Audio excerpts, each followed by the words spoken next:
नमस्कार दोस्तों, OCN network में आपका स्वागत है। मैं हूं ओमकार चौधरी। ऐसा लगता है कि अरविंद केजरीवाल चौतरफा घिर गए हैं। अब वो हर तरफ हाथ पैर मारने की कोशिश कर रहे हैं। ऐसा लगता है कि बहुत जल्दबाजी में हैं।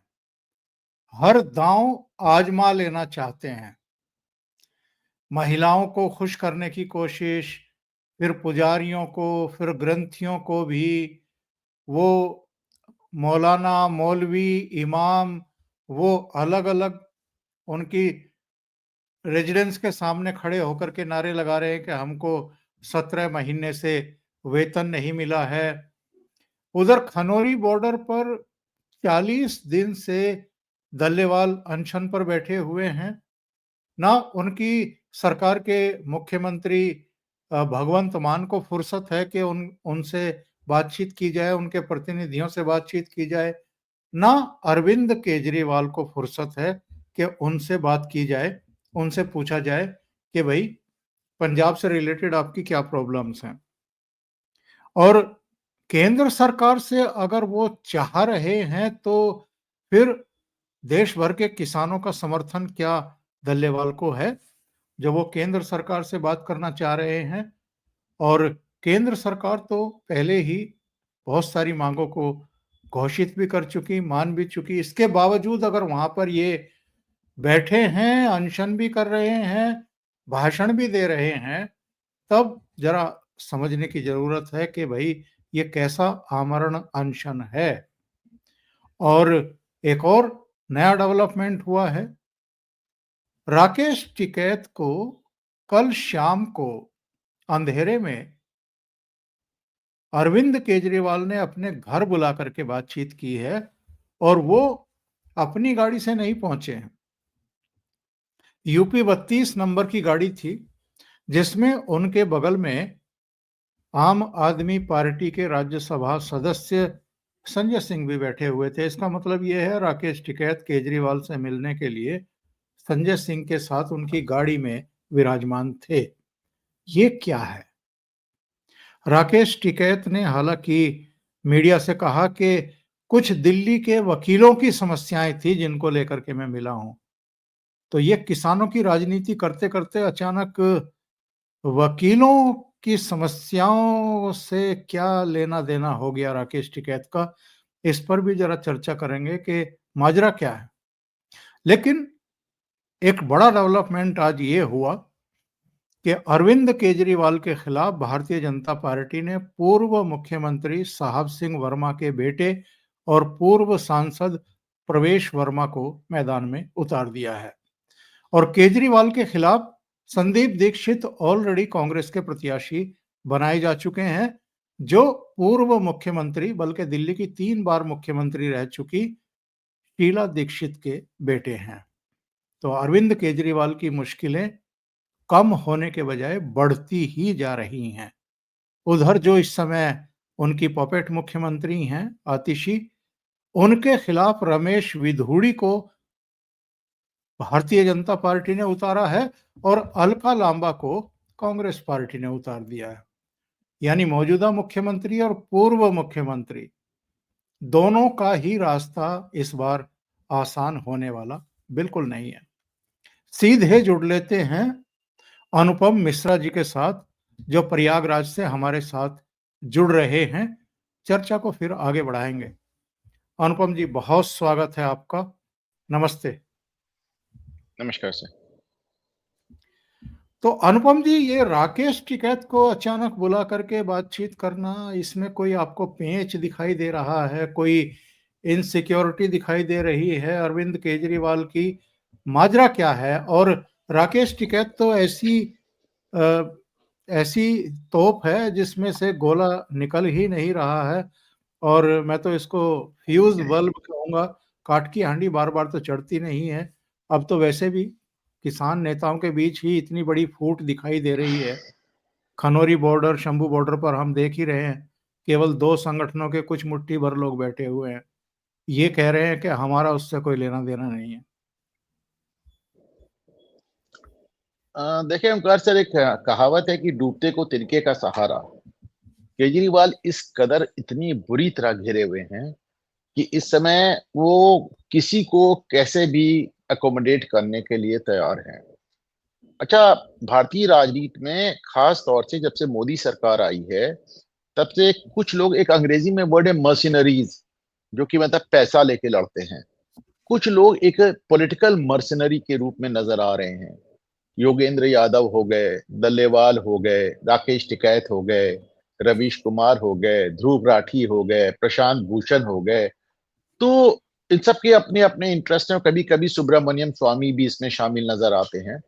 तो ये एक पॉलिटिकल मर्सिनरी की तरह इनका एक एक सिंगल पॉइंट प्रोग्राम है कि साहब किसी भी तरह 24 घंटे पानी पी पी कर प्रधानमंत्री नरेंद्र मोदी को कोसना है, भाजपा की सरकार को गिराने का प्रयास करना है।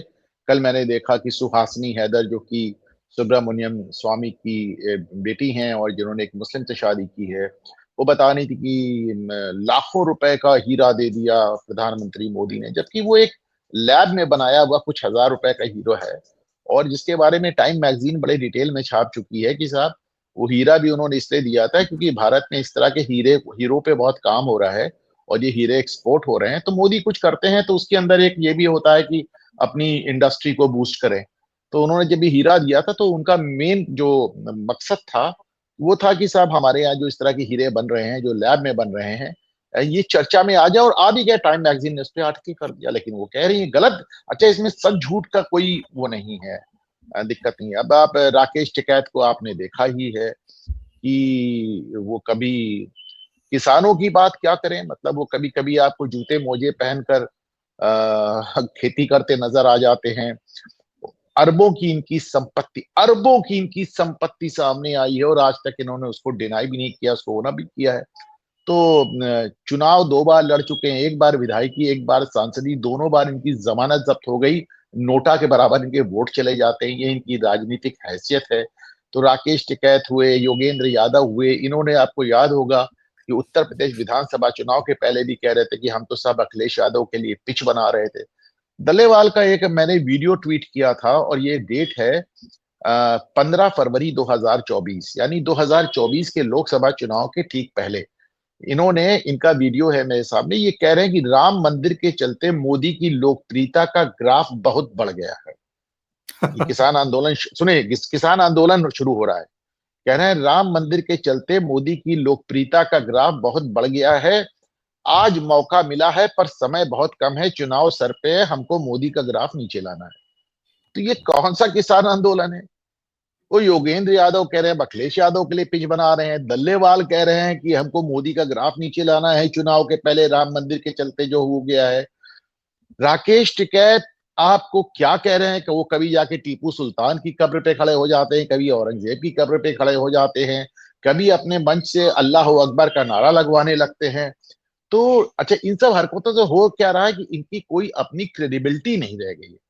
लेकिन एक बात अच्छी है इस पूरी चीज में ओंकार जी, कि अगर राकेश टिकैत की कोई विश्वसनीयता नहीं बची है तो जिससे वो मिलने गए हैं उसकी विश्वसनीयता का तो एकदम ही लोप हो गया, अरविंद केजरीवाल। तो यानी मतलब वो ज्ञानी से ज्ञानी मिले वाली बात है। अब मैं पूरी कहावत कहना नहीं चाहता। तो दोनों ही जो लोग मुलाकात कर रहे हैं ना, इनकी कोई विश्वसनीयता है ना उनकी कोई विश्वसनीयता है। और एक हमारे पूर्वांचल में कहावत कहते हैं, ना तोको और ना मोको ठौर वाली बात है कि मेरा कोई सहारा सहारा नहीं है तुम्हारे पास, मेरे अलावा कोई नहीं है। तो लेकिन गणित ये कहती है कि दो जीरो मिलकर भी जीरो ही रहते हैं। तो ये एक केजरीवाल एक बड़ी दिक्कत के दौर से गुजर रहे हैं। और अब तो एक मुझे देखकर बहुत आनंद आ रहा है कि दिल्ली के लेफ्टिनेंट गवर्नर सक्सेना साहब ने एक नई चीज शुरू कर दी है। बल्कि अब तो मैं देख मतलब जितना केजरीवाल से उन्होंने मजा लिया, इतना तो मोदी भी नहीं ले पाए। पहली बात तो जब वो मंदिर गिराने वाली चिट्ठी लिखी कि उन्होंने, आतिशी मार लेना ने, तो उन्होंने कागज ही सामने रख दिए। उन्होंने कहा साहब 5 साल में 22 मंदिर गिराने की सिफारिश आप कर चुकी हैं, ये तो कहिए हम गिरा नहीं रहे, वरना आपने तो कोई कसर नहीं छोड़ी थी। दूसरी बात, जब वो कहते हैं ये बात, अब देखिए ये बात मैं इसलिए कह रहा हूं क्योंकि लेफ्टिनेंट गवर्नर की इस बात को अलका लामा ने पकड़ लिया। उन्होंने कहा जी। कि साहब केजरीवाल, अब देखिए इसके कितने मजेदार पहलू हैं। लेफ्टिनेंट गवर्नर कहते हैं कि आतिशी को चिट्ठी लिखते हैं, नव वर्ष की बधाई देते हैं। अच्छा, लेफ्टिनेंट गवर्नर द्वारा मुख्यमंत्री को, मुख्यमंत्री द्वारा लेफ्टिनेंट गवर्नर को शिष्टाचार वश महत्वपूर्ण मौकों पर सद्भावना और बधाई के संदेश देना, ये कोई एकदम नियम की बात है, ऐसी कोई इसमें नया नहीं है। तो जी। साहब वो नए साल की बधाई देते हैं और कहते हैं, लेकिन भाई दो बातें मैं कहना चाहता हूं मुख्यमंत्री जी आपसे, कि पहली बात, 10 साल में पहली बार आम आदमी पार्टी सरकार में कुछ काम होता दिख रहा है जब से आप मुख्यमंत्री बनी है। लेकिन मुझे इस बात का बड़ा दुख है कि अरविंद केजरीवाल आपको काम चलाओ मुख्यमंत्री कहते हैं। ये संविधान का अपमान है, संवैधानिक पद का अपमान है। तो अब कि आतिशी इसका कोई जवाब नहीं देती। आतिशी इसका कोई जवाब इसलिए नहीं देती क्योंकि यदि आतिशी कहती है नहीं लेफ्टिनेंट गवर्नर साहब आप गलत कह रहे हैं, तो इसका मतलब वो अपने आप को काम चलाओ मुख्यमंत्री खुद ही कह रही हैं। और अगर वो कहती नहीं नहीं काम चलाओ मुख्यमंत्री नहीं है, तो केजरीवाल का खंडन कर रही हैं। केजरीवाल उनको इसलिए काम चलाओ मुख्यमंत्री कह रहे हैं क्योंकि केजरीवाल बहुत डरे हुए हैं। उनको मालूम है कि सुप्रीम कोर्ट की जो गाइडलाइंस है कि आप ऑफिस नहीं जा सकते, आप फाइल नहीं साइन कर सकते, अगर खुदा ना खास्ता आपकी सरकार बन भी जाए तो आप मुख्यमंत्री नहीं बन सकते। तो केजरीवाल के दिमाग में ये चल रहा है कि अभी कुछ दिन आतिशी रह ली और अगली बार किसी और को मुख्यमंत्री बनाएंगे। वो किसी भी आदमी को उस पे पद पे काबिज नहीं रहने देना चाहते। हो सकता है सुनीता को ही बना दे अगर जीत जाए इस बार, तो कि 5 साल की बात है, बना देते हैं, 5 साल में तो सुनीता का नाम जमी जाएगा। तो ऐसे में केजरीवाल उनको काम चलाओ मुख्यमंत्री कहकर खारिज कर रहे हैं। अलका लांबा ने ये बात पकड़ ली लेफ्टिनेंट गवर्नर की। उन्होंने भी कहा कि साहब कि आतिशी मारलेना को काम चलाओ मुख्यमंत्री कहना संविधान का अपमान है, संवैधानिक पद का अपमान है, और एक चीज उन्होंने उसमें और जोड़ दी कि महिलाओं का भी अपमान है। लेकिन ये वो सवाल है जिनका जवाब केजरीवाल की पार्टी में, केजरीवाल के पास भी नहीं है और आतिशी मारलेना के पास भी नहीं है। केजरीवाल परेशान हैं। इस समय जो भी उनकी तरफ जो भी एक हाथ बढ़ा दे, तो मैंने जहां से बात शुरू की थी, उनके लिए डूबते को तिनके का सहारा है। तो अब वो राकेश टिकैत से मिल लिए। राकेश टिकैत दिल्ली में क्या वोट दिलाएंगे? अपने गांव में जो आदमी, उनके गांव में भारतीय जनता पार्टी जीत जाती है, उनके गांव के बूथ पर, अपने गांव के बूथ पे जो बंदा अपने परिवार के, अपने खानदान के वोट ना दिला पाए। तो राकेश टिकैत की जिंदगी में एक ही महत्वपूर्ण घटना हुई, और वो ये था कि जब ये वीडियो पर आकर रो दिए। ये रो दिए तो भाई ये हुआ कि एक जाट नेता रो रहा है और हजारों किसान अपने ट्रैक्टर लेके निकल पड़े बॉर्डर की तरफ। वरना आप समझे ना उसके पहले राकेश टिकैत की कोई हैसियत थी, ना उसके बाद। इनके रहते हुए भाई जो एक इतना बड़ा किसान आंदोलन खड़ा किया था इनके पिताजी ने, उसमें उन्होंने कई तो टुकड़े कर डाले, और लोग इनके नेतृत्व को मानने को तैयार नहीं है। इनके कहने पे कोई, अच्छा ये भी समझ में नहीं आता कि चाहते क्या है। ना इनकी बात समझ में आती है, ना दलेवाल की बात समझ में आती है। जहां तक एमएसपी का सवाल है, मैं बार बार पॉइंट आउट करता हूं कि फार्मर सब्सिडी, किसानों को दी जा रही जो सब्सिडी है, वो हमारे देश में रक्षा बजट और हेल्थ बजट के बराबर हो गई है। इससे ज्यादा हो नहीं सकता है। आपको याद होगा कि किस तरह ये पंजाब के मुख्यमंत्री भगवंत मान चिल्ला चिल्ला के कह रहे थे हमारी सरकार आएगी तो सारी सब्सिडी हम ही दे देंगे, किसी की जरूरत ही नहीं पड़ेगी। सब्सिडी देने की दूर की बात, जब से सरकार बनाई तब से केंद्र से सहायता मांग रहे हैं। उन सबको बिल्कुल। देखिए, एक बात बड़ी क्लियर है, इनको कुछ नहीं चाहिए। इन्हें, इनके पास सब कुछ है, बुआई कर लेते हैं, खाली बैठते हैं, तो फिर सोचते हैं चलो नाटक करें। नाटक भी क्यों कर रहे हैं? इनके अपने अपने कारण हैं। और राकेश टिकैत के बारे में तो मैंने ये भी कहा कि उनका सबसे बड़ा एक, मुझे लगता है कि उनको सबसे बड़ा कष्ट ये है कि प्रधानमंत्री मोदी अगर जगह दोसांझ को बुला के बात कर सकते हैं, आमिर खान से मिल सकते हैं, सलमान खान से मिल सकते हैं, शाहरुख से मिल सकते हैं, अगर वो शबाना आजमी के लिए ट्वीट कर सकते हैं, अगर वो अपने विरोधी पत्रकारों के लिए ट्वीट कर सकते हैं, तो मुझसे क्यों नहीं मुलाकात कर रहे हैं? साहब बाजार में मैं भी तो बैठा हूं, एक बार हमें खरीद के देखिए, हम बहुत सस्ते में बिकने को तैयार हैं। लेकिन मोदी का कुछ ऐसा है कि कुछ लोगों से उन्होंने एकदम छुट्टा छोड़ दिया, और नहीं मिले तो नहीं मिले तो नहीं मिले। जैसे मैं, आपको याद होगा शत्रुघ्न सिन्हा को, आपको याद होगा कितनी गालियां दी उन्होंने मोदी को, पर मोदी ने उनसे बात नहीं की। आपको याद होगा सतपाल मलिक, सतपाल मलिक, सुब्रमण्यम स्वामी। सुब्रमण्यम, सुब्रमण्यम बिल्कुल। स्वामी तो एक और भी बात है। सुब्रमण्यम स्वामी से मिलने कोई लाभ भी नहीं होगा। पर सतपाल मलिक को आपको याद होगा किस तरह गवर्नर पद पे रहते हुए वो मोदी को गाली देते रहे, लेकिन उन्होंने गवर्नर रहते हुए भी उनसे मुलाकात भी नहीं की और उनको पद से हटाया भी नहीं और उनको सड़ा दिया उसी पद पे। और देखिए उनका एकदम नामलेवा खत्म हो गया। उनका शत्रुघ्न सिन्हा का, अरुण शौरी के साथ भी तो उन्होंने जरूर मुलाकात की। लेकिन मेरा कहने का तात्पर्य यह है कि राकेश टिकैत को लग रहा है कि जब आप शौरी से मिल सकते हैं और तमाम लोगों से मिल सकते हैं तो एक बार हमसे भी बुला के मिल लो भाई। और मेल मुलाकातें से बात खत्म भी होती है। आज आपने देखा है कि योगी आदित्यनाथ ने आशीष पटेल को बुलाकर मुलाकात की है, उसके बाद आशीष पटेल एकदम खामोश हो गए हैं। तो इनका सारा प्रॉब्लम ये है कि जिस ये राकेश टिकैत बाजार में अपना प्रोडक्ट लेके आए हैं वो बिक नहीं रहा है, उनका सामान बिक नहीं रहा है। बात सिर्फ इतनी है कि राकेश टिकैत का सामान वो खुद हैं, वो अपने को बेचने आए हैं, मोदी खरीदने को तैयार नहीं है। तो इसलिए 10 साल से ये उनका ड्रामा चल रहा है। अभी अनुपम जी ने जो आप लोगों के सामने एक बात रखी कि राकेश टिकैत रोते हुए दिखाई दिए थे, तो मैंने अभी ढूंढा है उनका एक चित्र, देख लीजिए आप। ये उनका रोते हुए का फोटो है, गाजीपुर बॉर्डर का। और इसी के बाद वो लोग इकट्ठा हुए थे। आजकल तो इनका रंग ढंग बदला हुआ है। ये कौन सी पगड़ी है अनुपम जी जो ये पहन करके आजकल घूम रहे हैं? मैंने तो इनके पिताजी को भी कवर किया है, इनको उनको मैं बहुत अच्छे तरीके से जानता भी था। वैसे तो राकेश टिकैत भी मेरे घर आए हुए हैं, जब मेरे बड़े भाई की डेथ हुई थी तो ये आए थे हमारे यहाँ। पर मैं ये जानना चाहता हूँ कि ये कौन सी साहब पहचान है, कौन सी पगड़ी है इनकी? और ये तो सरदार वगैरह पहनते हैं, पंजाबी पहनते हैं, जाट इधर के तो नहीं पहनते हैं, ना इनके पिताजी ने कभी पहनी। वो तो गांधी टोपी पहनते थे कभी कभी। वो तो समय समय के साथ बदलता रहता है। वो बीच में जब वो मुस्लिम राजनीति कर रहे थे तो हरी पगड़ी पहन के चल रहे थे, देखिए। तो अब चूंकि उनको पंजाबी सपोर्ट चाहिए तो वो वाली पगड़ी पहन के चल रहे हैं, उन्हें दल्लेवाल के साथ चाहिए। एक बात सोचने की है कि इतने लंबे समय से दल्लीवाल अरशन पे बैठे हैं, इतने लंबे समय तक किसानों का आंदोलन पंजाब में चल रहा है, पर क्या बात है कि ना उत्तर प्रदेश के, पश्चिमी उत्तर प्रदेश से, ना हरियाणा से, दोनों ही जगह से किसानों का कोई समर्थन नहीं मिल रहा है। इनको कोई भी समर्थन नहीं मिल रहा है। और मांगे भी इतनी बेढब, इतनी ऊल जलूल मांगे ये जानकर रखी जाती हैं, कोशिश की जाती है कि चाह कर भी समझौता ना हो पाए, किसी हालत में समझौता ना हो पाए। इसीलिए इन लोगों की मांगे ऐसी होती हैं। अब मैंने तो इनकी मांगों पे पहले कई बार इस तरह के वो भी किए हैं, प्रोग्राम्स भी किए हैं। मैंने आपको बताया भी है कि साहब इनकी मांगे कितनी। अब आप देखिए क्या क्या मांगे हैं। किसानों को 10,000 रुपया महीना की पेंशन चाहिए।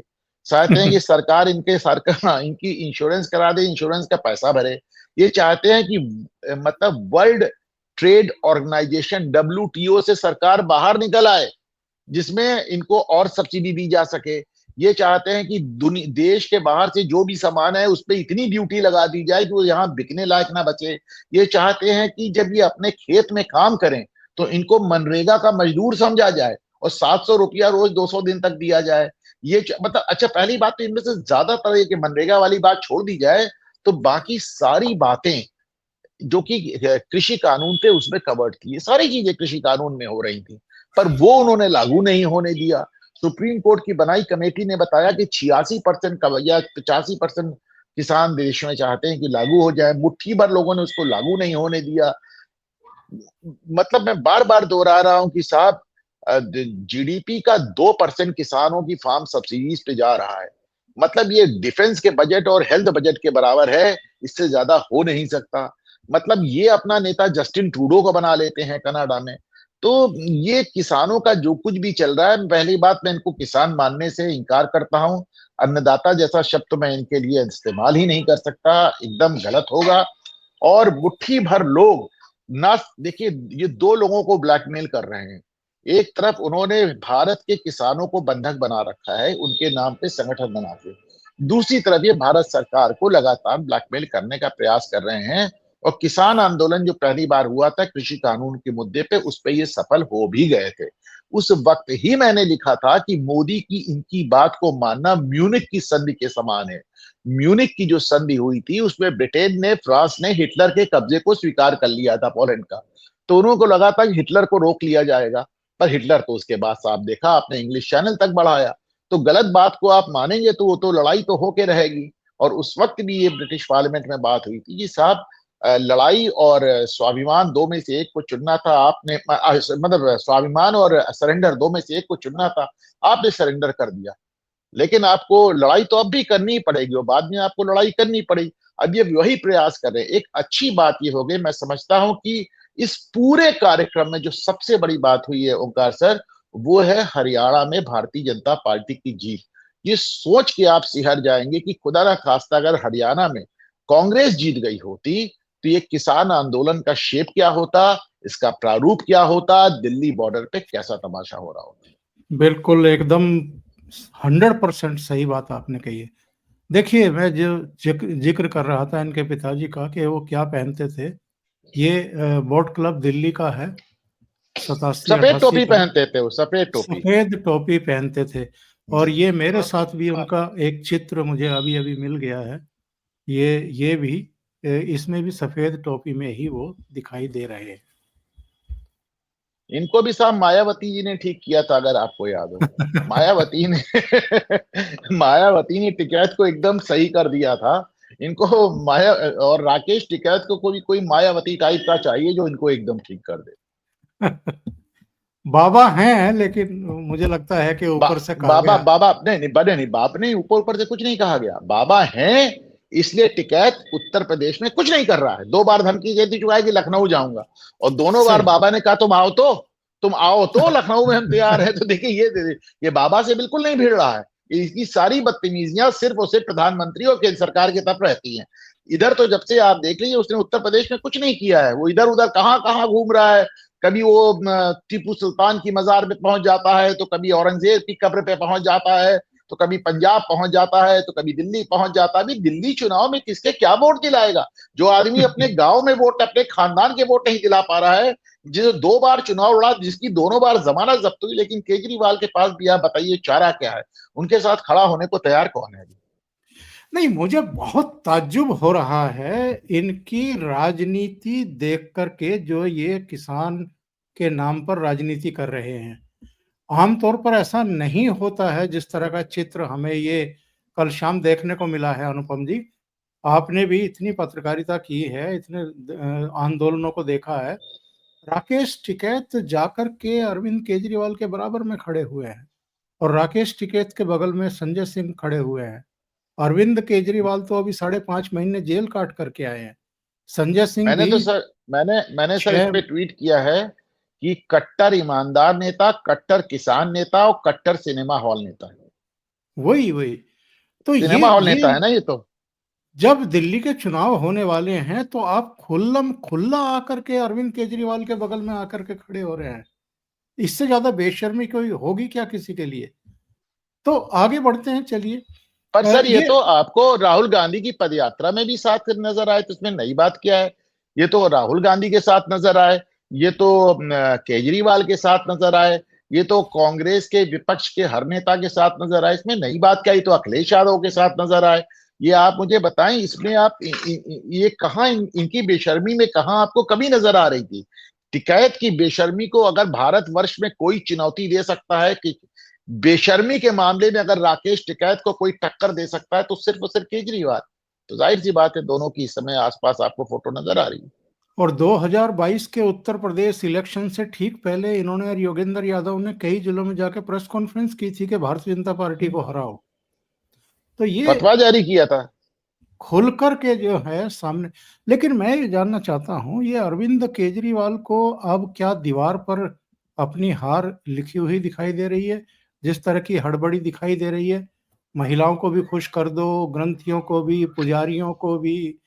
और अब प्रधानमंत्री नरेंद्र मोदी का था तो वो सरकारी कार्यक्रम, लेकिन प्रधानमंत्री कोई मौका चूकते नहीं है।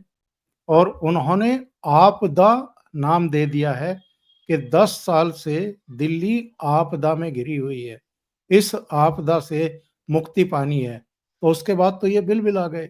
इन्होंने कहा जी प्रधानमंत्री तो बहुत पावरफुल आदमी है, उन्होंने क्या किया है पिछले 10 साल में वो बताएं। अरे, सत्ता तुम्हारे पास है या प्रधानमंत्री के पास है? और केंद्र सरकार की तो जो योजनाएं होती हैं वो तुम लागू नहीं होने दे रहे हो। और कहते क्या हो कि नहीं नहीं, ये तो प्रधानमंत्री के नाम पर योजनाएं हैं इसलिए हम लागू नहीं करेंगे। कितनी बेशर्मी की बातें हैं ये। ऐसा नहीं है सर, आपने देखा इलेक्ट्रिक बसें इन्होंने केंद्र सरकार से ली, अपने नाम से लागू कर दी। इन्होंने तो बीच में दिल्ली विकास प्राधिकरण द्वारा बनाई गए प्रोजेक्ट्स को अपने नाम से ट्वीट कर दिया था। फिर उसमें लेफ्टिनेंट गवर्नर ऑफिस से क्लेरिफिकेशन आया कि साहब आपने इसमें कुछ नहीं किया, ये केंद्र सरकार का किया हुआ काम है। फिर उन्होंने ट्वीट भी डिलीट किया। मतलब एक आदतन झूठे बेईमान। आज जो आदमी 10 साल तक दिल्ली में यमुना की सफाई का वादा करके ये कह सकता है ओंकार सर कि यमुना की सफाई पे वोट नहीं पड़ता। आप सोचिए, जो आदमी 10 साल तक ये बात कह सकता है, उसके बाद ये कह दे।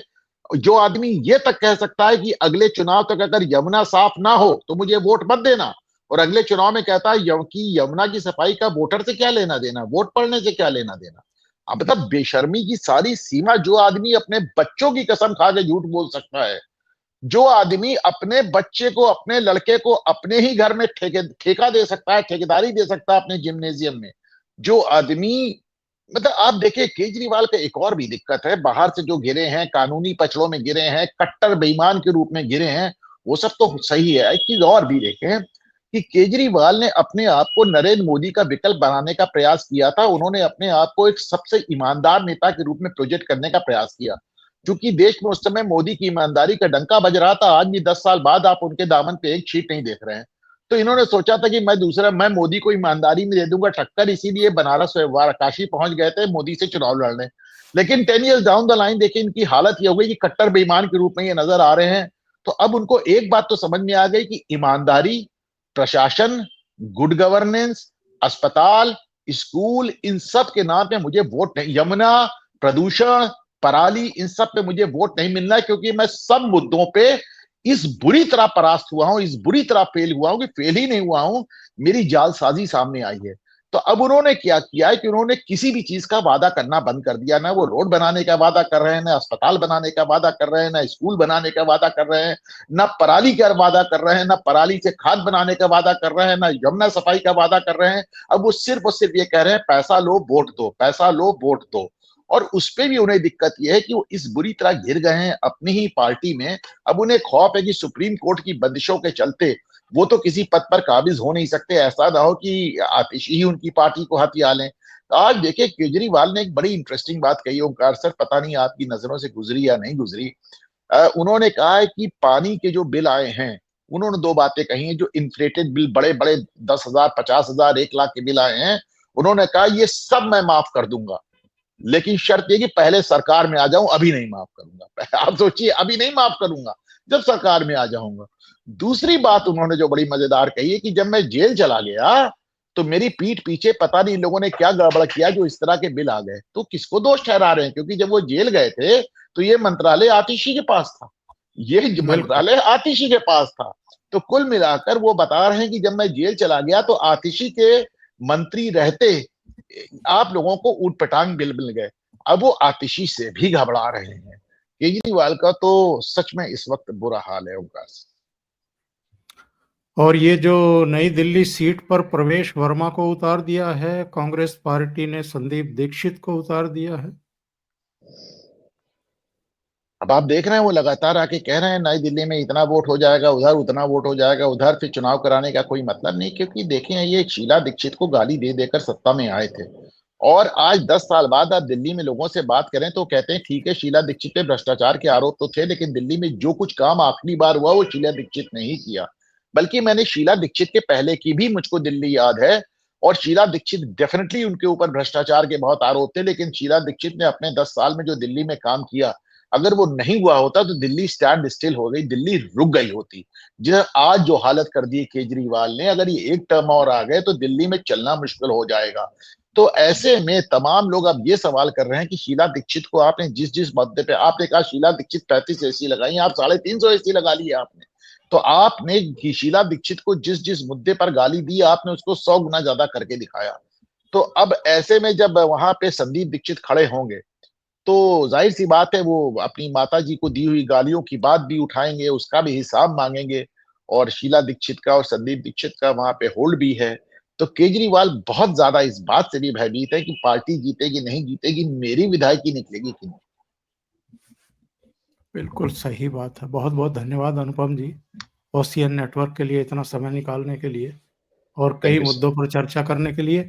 शाम को लाइव जाते हैं अनुपम मिश्रा जी, घूमता आईना उनका चैनल है, आप लोग ज़रूर देखिएगा और सब्सक्राइब कीजिएगा। थैंक यू सो मच अनुपम जी, नमस्कार नमस्कार। सर।